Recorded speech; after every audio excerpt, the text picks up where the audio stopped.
sometimes when calls come in and people are in crisis, or it looks like that there's a mental health issue, and it could be anything from a neighbor dispute to a domestic to somebody that's threatening self-harm to you name it, is that if we have the mental health team, the co-responder model, with a response team, which is a deputy or an officer from one of those cities, and the CRS, crisis response specialist, then they'll respond.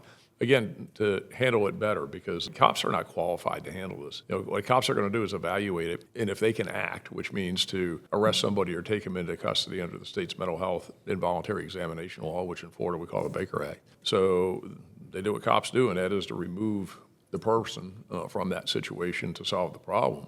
And so they get Baker acted, and then they go to the crisis stabilization unit, as it's called, receiving facility, and they say, yeah, you're not really in crisis. Well, they may not be in crisis, acute crisis, by their evaluation, but it doesn't mean they're okay either. And then they get out, and then they do the same thing again, and we get called. Well, what do we do? Baker act them. Okay.